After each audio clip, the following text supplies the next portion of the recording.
तुम कितने गंदे हो कालू कौवे, तुमने मेरा सारा घर गंदा कर दिया।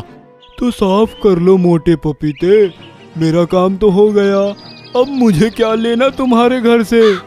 ये कहानी है ढोलकपुर गांव की, जहां सारे ही पक्षियों और पेड़ आपस में मिलजुल कर रहते थे। सब बहुत ही तरह तरह के पेड़ थे और बहुत अलग अलग तरह के पक्षी उन पर रहते थे। तभी एक पेड़ चिड़िया से कहता है, अरे चमेली चिड़िया, देखो मौसम कितना अच्छा है, मन कर रहा है झूम कर नाचूं। तो नाच लो, पर तुम तो नाच भी नहीं सकते, तुम्हारे पैर ही जमीन के अंदर है। टीटू पेड़ तेज से सर हिलाता है और चमेली को नीचे गिरा देता है। लो, मैं तो नाच लिया, तुम गिर गई ना। तो पागल है, गंदा पेड़ कहीं का। वहाँ सब ऐसे ही हंसी ठिठोली करते थे। वहीं एक पपीते का भी इलाका था, जहाँ सारे पपीते और चिड़िया रहते थे। सब बहुत खुशी खुशी रहते थे। वहाँ एक मोटे पपीते का भी घर था, जो सभी पक्षियों की मदद करता था। किसी भी पक्षी को कभी भी रहने की जरूरत पड़ती थी तो वो मोटे पपीते के घर को इस्तेमाल कर लेता था। मोटा पपीता बहुत ही अच्छा था और सब जरूरतमंद पक्षियों की मदद करता था। फिर एक दिन कौवा उससे कहता है, अरे मोटे पपीते, मेरे घर पर कुछ मेहमान आ रहे हैं, तो मैं उन्हें यहाँ लेकर आ जाऊं? बस थोड़े दिन की बात है, प्लीज तुम अपना घर मुझे किराए पर दे दो। हाँ चलो ले लो, पर मेरे घर के अंदर कोई गंदगी मत करना। पपीता उसे अपना घर थोड़े दिन के लिए दे देता है। फिर कालू कौवे के मेहमान आकर चले जाते हैं और उसके मेहमान घर के अंदर इतनी गंदगी मचा कर जाते हैं कि मोटे पपीते को बहुत गुस्सा आ जाता है। तुम कितने गंदे हो कालू कौवे, तुमने मेरा सारा घर गंदा कर दिया।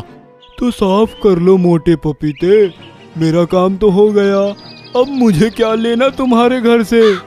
मोटा पपीता ये बात सुनकर रूठ जाता है। फिर कुछ समय बाद बारिश का समय आ जाता है। सब लोगों ने अपना अपना घर बना लिया था। बस कालू कौवा और चमेली चिड़िया ही बिना घर के थे। चमेली बेचारी मेहनत कर रही थी, पर उसे घर बनाने के लिए कुछ चीजें नहीं मिल रही थी। पर चमेली चिड़िया बहुत अच्छी थी। पपीते भैया, मैं तुम्हारे घर में रह लूं? अब बहुत बारिश का मौसम है और मेरे बच्चे भी भीग रहे हैं। हाँ चमेली बहन रह लो, पर तुम गंदा मत करना। पहले कालू कौवा रहकर गया था और उसने मेरा घर बहुत गंदा कर दिया था। फिर कुछ समय बाद कौवा बारिश में बहुत भीग जाता है और उसे ठंड भी लगती है। फिर वो मोटे पपीते के पास ही आता है। पपीते भाई, मुझे भी अपने घर के अंदर घुसा लो, मैं ठंड से मर रहा हूँ। नहीं कालू कौवे, मेरे घर के अंदर जगह नहीं है तुम जैसे गंदे लोगों के लिए, और यहाँ वैसे भी चमेली और उसके बच्चे रह रहे हैं, तो तुम्हें अंदर जगह नहीं मिलेगी। कालू कौवा ये बात सुनकर चला जाता है। फिर बारिश का समय बंद हो जाता है और सब पक्षी अपनी अपनी जगह वापस चले जाते हैं और मौसम भी बहुत साफ हो जाता है। कुछ समय बाद जंगल में दो खतरनाक बाज आ जाते हैं, जो सबको खाते हैं और पेड़ों की फसल भी खराब कर देते हैं। उन्होंने बहुत पक्षियों को अपना शिकार बना लिया था। अब वो मोटे पपीते की फसल खराब करने आ ही रहे थे। मोटे पपीते, तू कहाँ बचेगा? तेरी भी तो फसल खराब होगी, फिर तू कैसे जिंदा रहेगा? नहीं भाई, मुझे मत मारो, तुम मेरी फसल मत खराब करो। मैं तो यहाँ सभी पक्षियों को रहने के लिए घर देता हूँ। अगर मैं चला गया तो बहुत पक्षियाँ बेघर हो जाएंगे। तो हमें उससे क्या करना? हमें तो फसल खराब करने से मतलब है। हम यहाँ सारे जंगल को उजाड़ देंगे और सारे पक्षियों को मार देंगे। वहीं पीछे से चमेली उड़कर आती है और वो देखती है कि खतरनाक बाज मोटे पपीते को परेशान कर रहा है। वो फटाफट वहीं जाती है। ए खतरनाक बाज, मोटे पपीते अंकल से दूर हटो।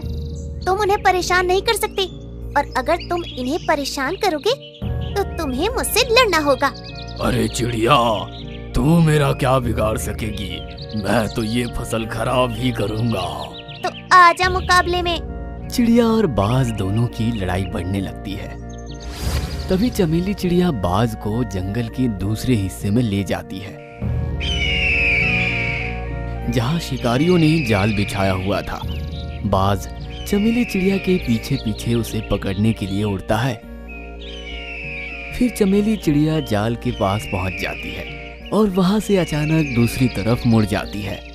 बाज की रफ्तार तेज होने के कारण वो दूसरी तरफ उड़ नहीं पाता और जाल में फंस जाता है। फिर शिकारी बाज को अपने साथ ले जाते हैं और फिर चमेली चिड़िया वापस मोटे पपीते के पास चली जाती है। चमेली, तुम्हारा बहुत बहुत धन्यवाद। तुम बहुत ही अच्छी हो। तुमने अपनी जान पर खेलकर मेरी जान बचाई। कोई नहीं मोटे पपीते चाचू, आपको कोई भी जरूरत हो तो मुझसे बताना। तुम्हें ऐसे कोई परेशान नहीं कर सकता। और चमेली, अगर तुम्हें कोई भी दिक्कत हो तो मुझे बताना, मैं तुम्हारी सारी परेशानी खत्म कर दूंगा। नहीं, मुझे कोई दिक्कत नहीं है मोटे पपीते अंकल। मैं अभी फिलहाल अपना घर बनाने के लिए लकड़ियाँ ढूंढने जा रही हूँ, क्योंकि बारिश का समय फिर से आने वाला है।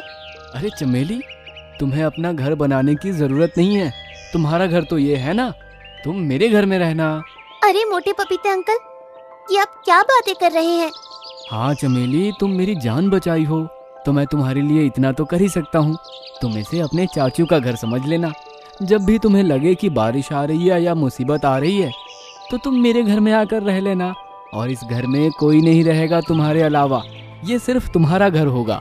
तो आज से तुम मेरे मोटे पपीते चाचू हुए। हाँ, ऐसा ही समझ लो। और मोटा पपीता और चमेली दोनों साथ साथ रहने लगते हैं। वह दोनों बहुत खुश हो जाते हैं और बहुत ही अच्छे से रहते हैं।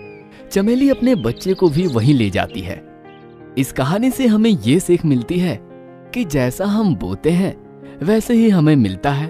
अगर हम अच्छा करेंगे तो हमें अच्छा ही मिलेगा, और अगर हम बुरा करेंगे तो बुरा ही मिलेगा। अच्छा, मुझे तो लगा था कि सिर्फ एक ही हंस बाकी है, पर यहाँ तो एक के साथ एक फ्री मिल गया। बहुत दिनों पुरानी बात है। एक घने जंगल के एक पेड़ की डाल पर एक घोंसला था, जिसमें हंस का एक जोड़ा रहता था। उनका एक बच्चा भी था जो जन्म से ही काला था। जब से वो पैदा हुआ, उसके माता पिता ने उसे ताने देना शुरू कर दिया था। ये देखो, कितना काला है। हमारी प्रजाति में तो कोई भी काला नहीं होता, फिर ये कहाँ से हो गया? जी, सही कह रहे हैं आप। पता नहीं हमारी ही औलाद को काला होना था।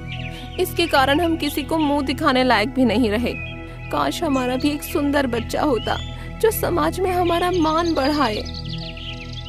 इसी तरह दिन बीतते गए और वो दिन भी आ गया जिसका हंस के जोड़े को बेसब्री से इंतजार था। हंस जोड़े को एक प्यारा सुंदर बच्चा हुआ जो बिल्कुल अपने माता पिता जैसा सुंदर था। ये देखो, इसे कहते हैं सुंदर हंस। और उस काले को देखो, कोई देखे तो सोच में पड़ जाए कि हंस है या कुछ और। जी, आप क्यों चिंता करते हो? हमारा छोटा बेटा इतना सुंदर है। अब हम अपना सारा लाड़ प्यार अपने सुंदर बेटे को देंगे। मम्मी पापा, आप मुझे क्यों ताने देते रहते हो? मैं काला हूँ तो क्या मेरी गलती है? चुप कर, तेरे कारण सब हमारा मजाक उड़ाते हैं। हमें तुझे अपना बेटा कहते हुए भी शर्म आती है। काला हंस रोते हुए आसमान की तरफ उड़ जाता है। फिर एक दिन जंगल में तोते राजा ने सभी पक्षियों के लिए दावत रखी। उसमें सब पक्षी अपने बच्चों के साथ आते हैं। अरे इस काले हंस के माता पिता पर हमें तरस आता है। एक बच्चा कितना काला है और वहीं दूसरा इतना सुंदर है कि उससे नजर ही ना हटे। तभी तोते राजा वहाँ आते हैं और काले हंस को देखकर, ये बेटा कितना काला है, ये तो तुम्हारे हंस समाज पर कलंक है। आज तक हमने ऐसा काला बच्चा हंस के यहाँ पैदा होते नहीं देखा। हाँ राजा जी, हमारी प्रजाति इतनी सुंदर और आकर्षित है जो सबको सुंदर लगती है। काला हंस सबकी बात सुनकर उदास हो जाता है। तो क्या हुआ अगर मैं काला हंस हूँ? ये जरूरी थोड़ी है कि सभी पक्षी एक ही जैसे हों, और मैं बहुत सुंदर हूँ अपनी नजरों में। अरे बच्चे, ज्यादा जुबान मत चला। एक तो तू काला है और साथ ही बड़ों से बात करने की तमीज नहीं है, इसलिए तुझे यहाँ बोलने का कोई हक नहीं है। माफ कर दीजिए महाराज, इस काले हंस ने तो पूरे समाज में हमारी थू थू करवा रखी है। अब हम चलते हैं। फिर काले हंस का परिवार घर चला जाता है। तूने तो मेरी नाक कटा दी है, करम चले। तेरे चक्कर में हमारी हर जगह बेइज्जती होती है। हाँ, इसने तो मेरा नाक ही कटा दिया। फिर वो अपने छोटे बेटे को कहते हैं, अरे अपने भाई को देख, कितना सुंदर है। इसकी सुंदरता की वजह से सब लोग हमें कितना मान देते हैं, और जो तुझे देख ले हमें 4 बातें और सुना देते हैं। इसमें मेरी क्या गलती है जो मैं काला हूँ? ये तो कुदरत का करिश्मा है, और मैं भी तो आप ही का बेटा हूँ। अब छोटा मुझसे सुंदर है और मैं काला हूँ, तो इससे क्या फर्क पड़ता है? खून तो हमारा एक ही है। देखो देखो कैसे जुबान लड़ा रहा है। अपने बदसूरत होने का इसे जरा भी अफसोस नहीं है। हाँ हाँ, इसे हम घर से निकाल देते हैं। कम से कम हमारी बदनामी तो नहीं होगी। इसके कारण जो हम शर्मिंदगी झेलते हैं वो नहीं झेलनी पड़ेगी। हाँ, वैसे भी इसके यहाँ आने से किसी को कोई फर्क नहीं पड़ेगा, बल्कि हमारे लिए ही अच्छा होगा। कोई हमें ताने भी नहीं देगा। लोग हमें इसकी वजह से बहुत ताने देते हैं। वो देखो काले हंस के माता पिता। आप लोगों को कोई जरूरत नहीं है मुझे निकालने की। मैं खुद ही घर छोड़कर चला जाता हूँ। मुझे ऐसे भेदभाव वाले परिवार में रहना ही नहीं है, जहाँ काले और गोरे में फर्क किया जाता हो।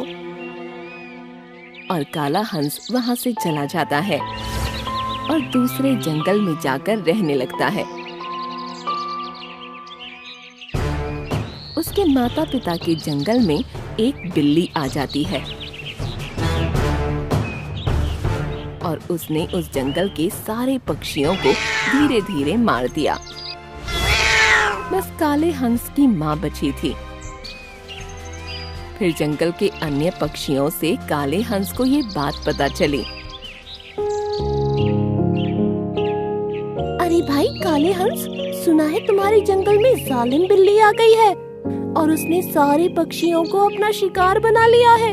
बस कुछ ही बाकी रह गए हैं। क्या तुम सच बोल रहे हो? अगर ऐसा है तो इस मुश्किल समय में मुझे अपने परिवार के पास जाना होगा। काला हंस उड़ता हुआ अपनी माँ के पास जाता है। माँ, आप चिंता मत करो, मैं अभी जिंदा हूँ। मैं आपको कुछ नहीं होने दूंगा। मैं आपका ख्याल रखूंगा। बेटा, तेरे पापा और भाई को उस जालिम बिल्ली ने मार दिया। इतना कहकर वह रोने लगती है। ये देखकर काला हंस अपनी माँ को गले लगा लेता है। माँ, आप चिंता मत करो।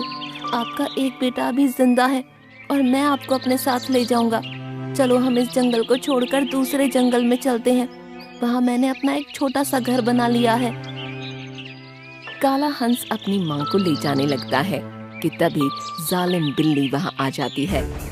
अच्छा, मुझे तो लगा था कि सिर्फ एक ही हंस बाकी है, पर यहाँ तो एक के साथ एक फ्री मिल गया। जालिम बिल्ली, मेरी माँ को कुछ भी किया तो मुझसे बुरा कोई नहीं होगा। अच्छा, तो पहले तुझे ही खा लेती हूँ काले हंस। फिर बिल्ली काले हंस के करीब जाने लगती है, पर तभी काले हंस के कुछ दोस्त उड़ते हुए आते हैं।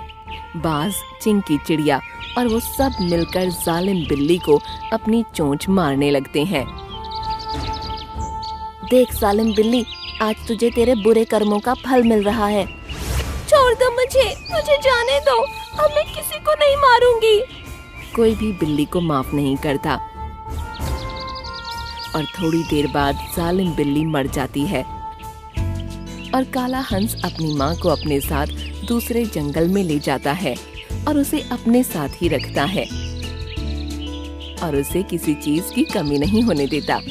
उसकी माँ को अपनी गलती का एहसास होता है। बेटा, मुझे माफ कर दे। मैंने हमेशा तेरे साथ भेदभाव किया था। मैंने तुझे नहीं समझा, ना तुझे कभी प्यार दिया, सिर्फ तेरे काले रंग को ही देखा। पर अगर आज तू नहीं होता तो मुझे भी वो बिल्ली मारकर खा जाती और मैं तो कुछ भी नहीं कर पाती। कोई बात नहीं माँ, गलती सबसे होती है, पर अच्छी बात तो यह है कि आपको अपनी गलती का एहसास हो गया और आपकी सोच बदल गई कि काले और गोरे में कोई फर्क नहीं होता, सब एक समान होते हैं।